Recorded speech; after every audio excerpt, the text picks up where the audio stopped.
Ter um bom relacionamento, né, seja encontrar alguém de valor ou transformar o seu casamento mesmo, é antes de tudo uma decisão que precisa ser interior. Muitas mulheres chegam até mim em consultório de terapia dizendo que elas querem uma família estruturada, um marido parceiro, né, um casamento bom, aquele amor tranquilo. Só que poucas pessoas reconhecem que esses frutos que elas estão buscando, né, na verdade não caem do céu, não são um golpe de sorte, né, não é como se acontecesse do nada. Na verdade, isso nasce de uma raiz muito mais profunda, né, da nossa hierarquia interior. A gente vive numa época que se fala muito sobre amar, sobre relacionamentos, só que se fala muito pouco do fazer desse amor, do fazer nesses relacionamentos, né? E eu já tenho que, desde o início desse vídeo, né, te falar uma verdade que é muito dura, mas é muito importante. Dizer que ama não é o suficiente, né? Não basta você dizer que quer melhorar o seu casamento se você não estiver fazendo nada prático para que isso realmente aconteça. Então, hoje eu quero te mostrar assim o básico que ninguém faz para ter um relacionamento sólido de verdade. Então não é truque, né, de sedução, de manipulação, é colocar a sua vida em ordem para que esse amor seja realmente possível de existir, de florescer e de se sustentar na sua vida, né? Então, Aristóteles, ele dizia que aquilo que a gente repete diariamente molda quem nós nos tornamos. Então, não existe assim identidade separada dos nossos hábitos, da nossa rotina. Em outras palavras, você é aquilo que você faz e não o que você diz que quer. Uma mulher que diz, né, desejar um casamento feliz, mas ela cultiva diariamente descuido, reclamação, desorganização, ofensas, né, acusações. Isso não é uma mulher que só tá meio confusa, né? Na verdade, é uma mulher que ela deseja, mas ela não governa o próprio desejo, né? Então olha que loucura, você diz, né, que você ama o seu marido, mas você não organiza o seu próprio tempo, a sua própria vida para que você possa estar presente de verdade com ele, se dedicar de verdade a isso. Então você até deseja amar, mas entre o desejo e o ato de amar, né, tem um abismo. E sabe o que preenche esse abismo? Disciplina. Então, o amor maduro, adulto, né, não é um sentimento que vem e que passa, né? É um ato de vontade. E Aristóteles falava que a excelência, ela é um hábito. Então você se torna excelente, você se torna uma excelente esposa, né? Ou uma mulher pronta para um relacionamento bom, se você faz o bem repetidas vezes, né? Até que esse bem não demande mais esse esforço todo em você, né? Só demanda agora obediência à própria natureza transformada que você criou com esse hábito. Então, aí a gente pode partir também para Santo Agostinho, né? Ele observa que a vida desordenada, ela começa na alma, né? E uma alma que deseja tudo, ela deseja mal. Quando os seus afetos estão desorganizados, você se torna uma pessoa escrava dos seus impulsos.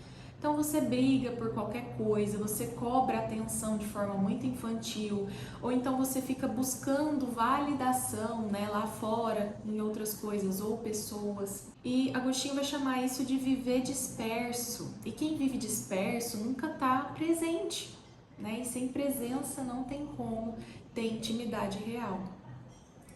Chesterton mesmo, ele falava que o amor, ele não é uma expansão cega, ele é uma contração focada, né? Ou seja, escolher uma pessoa significa que você está renunciando a todas as outras pessoas, né? Então, é a responsabilidade de manter a promessa que você fez para com essa outra pessoa. Então, a desordem, né, nos relacionamentos que a gente tem visto hoje em dia não vem de uma falta de sentimento, vem de uma falta de hierarquia interior.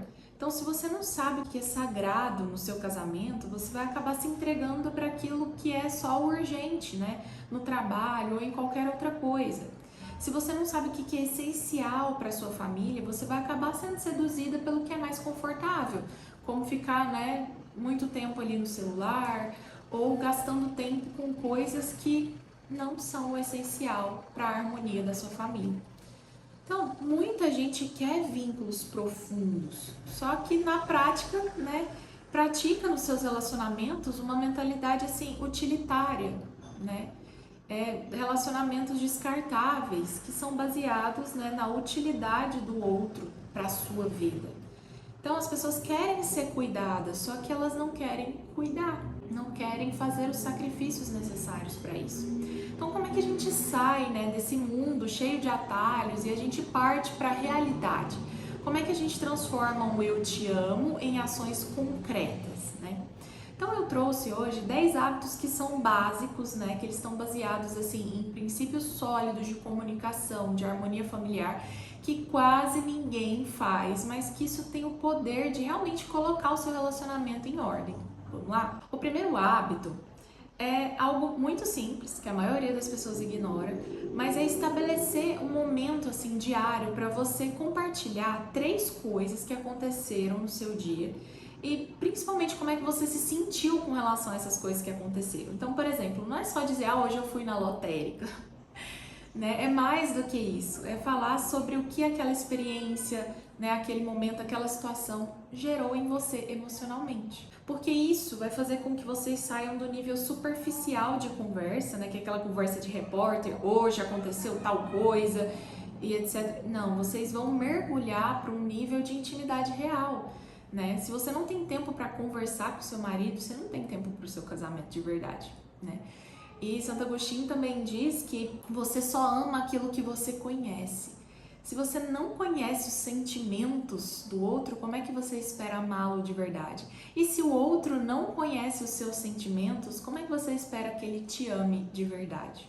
Não dá, né? Então, o segundo hábito, ele é praticar a virtude de passar despercebida. Olha só, a gente vive numa época agora, né, que tudo que a gente faz tem que ser postado, né, e no fundo o que a gente quer é que as pessoas vejam, né, as coisas da nossa vida e nos aplaudam por isso, né, nos reconheçam por isso, nos elogiem por isso, nos admirem, talvez nos invejem por isso. Então, para isso aqui funcionar, você tem que experimentar fazer coisas, né, pelo seu marido, pela sua casa, pela sua família, sem esperar nenhum elogio, nenhum reconhecimento, né? Sem esperar que ele logo te diga, nossa, que bom, você fez isso hoje de diferente, né?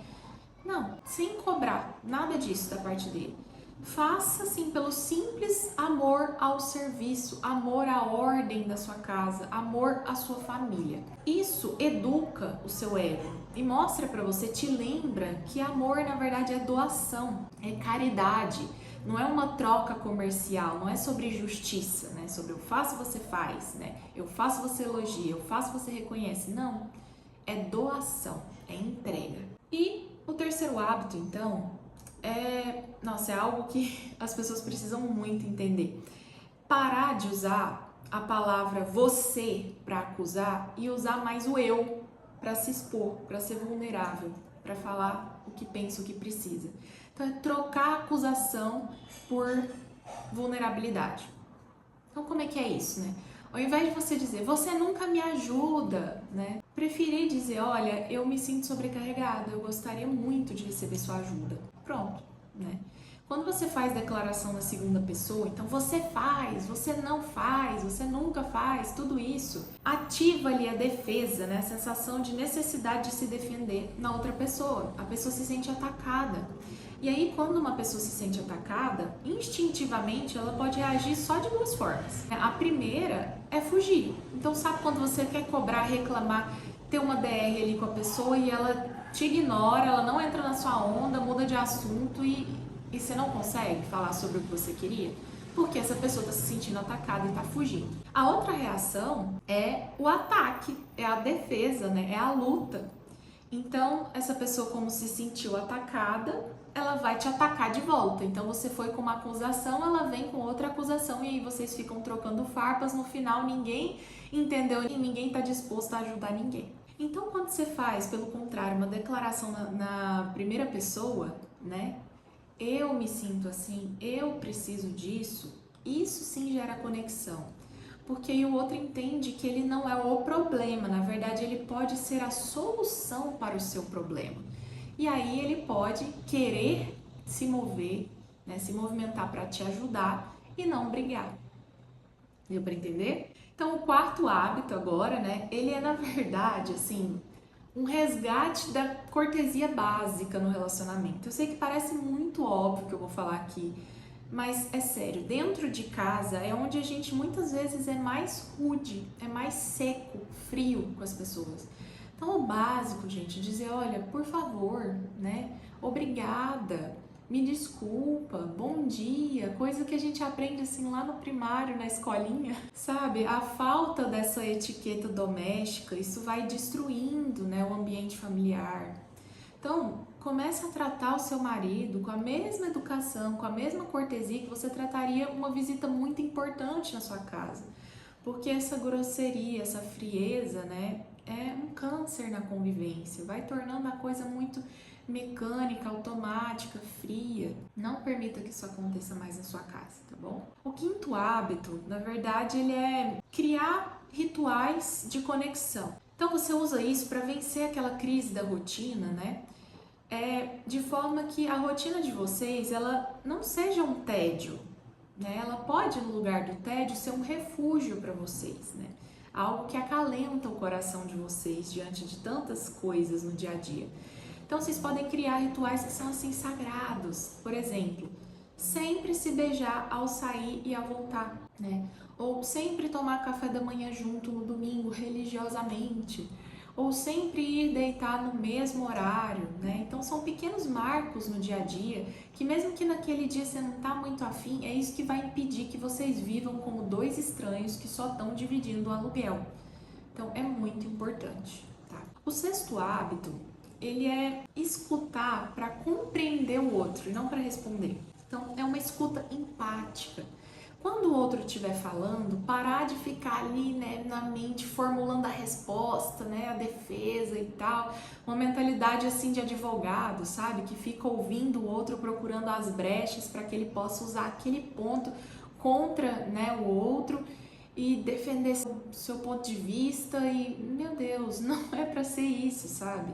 Porque o objetivo não é ganhar debate, é você compreender o outro.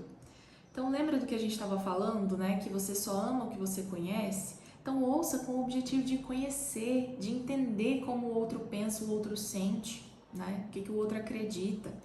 Então aceitar, ouvir a ideia do outro, não significa que você concorda exatamente com tudo que ele falou. Significa só que você dá para o outro o direito de pensar diferente de você, né?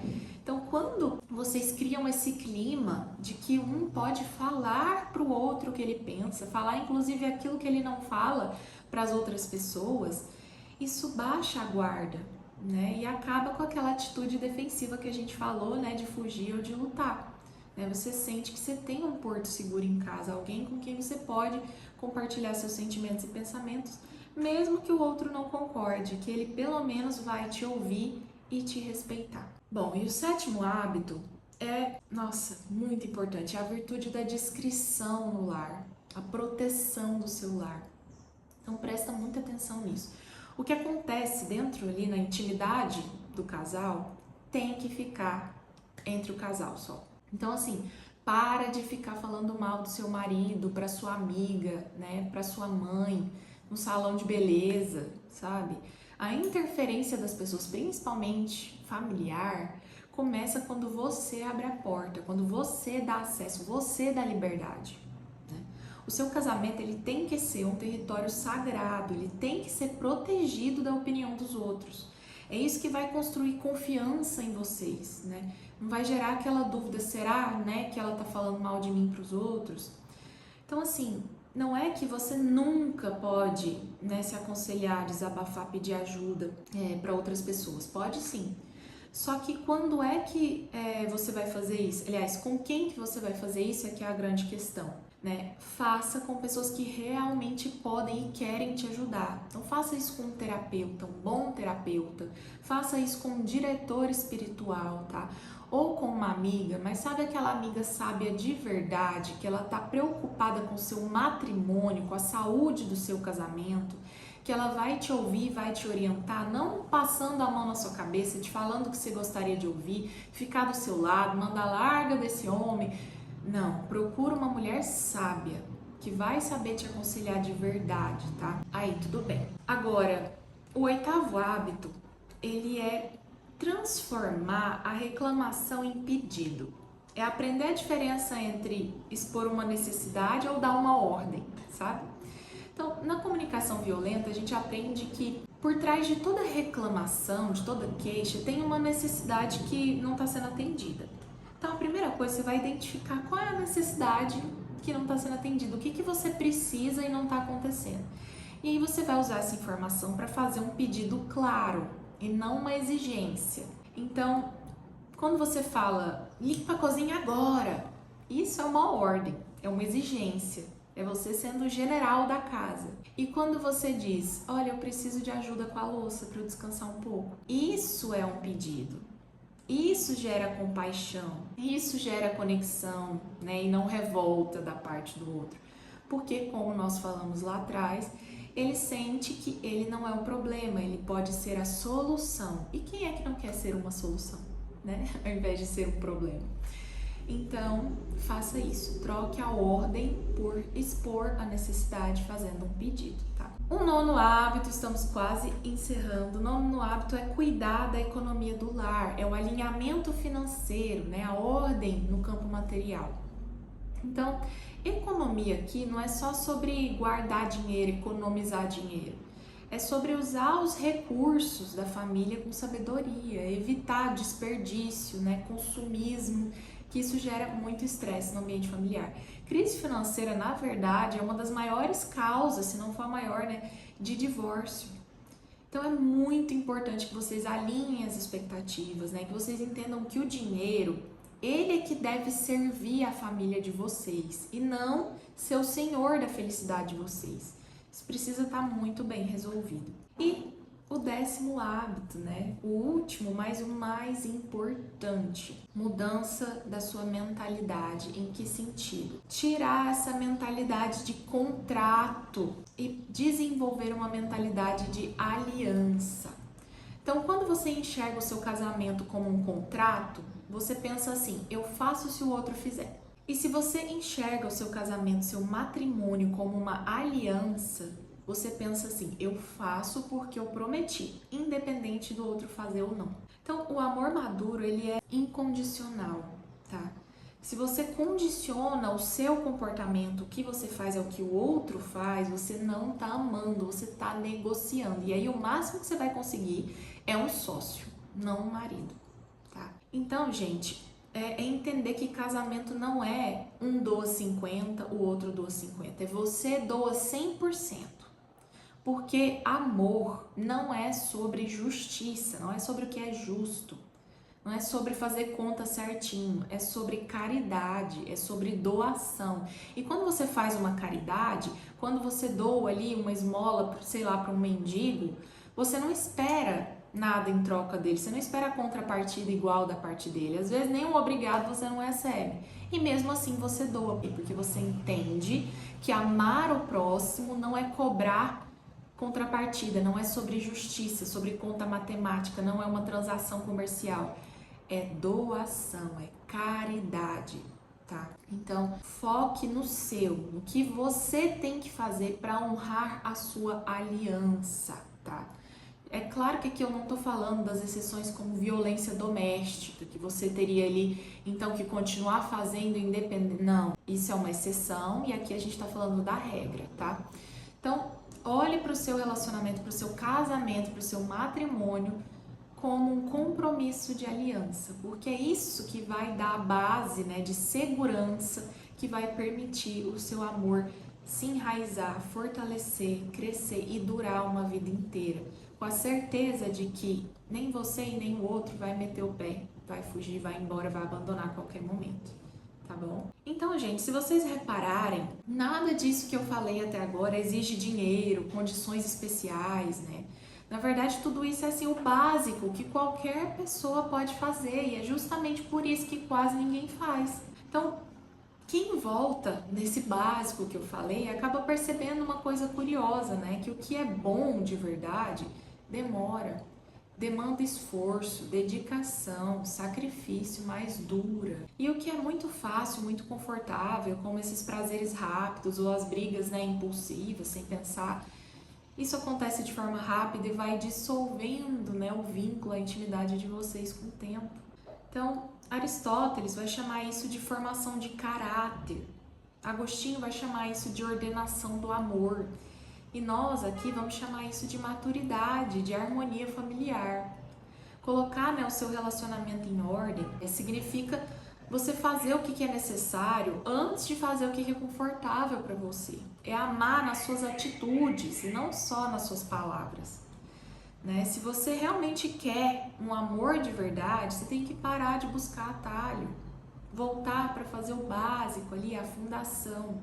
Porque esse básico, feito com constância, bem feito, né, com amor, com dedicação, é o que vai construir uma vida a dois que realmente vale a pena viver, né? E se esse vídeo faz sentido para você, deixe aqui nos comentários qual ou quais desses hábitos você mais precisa resgatar hoje no seu relacionamento.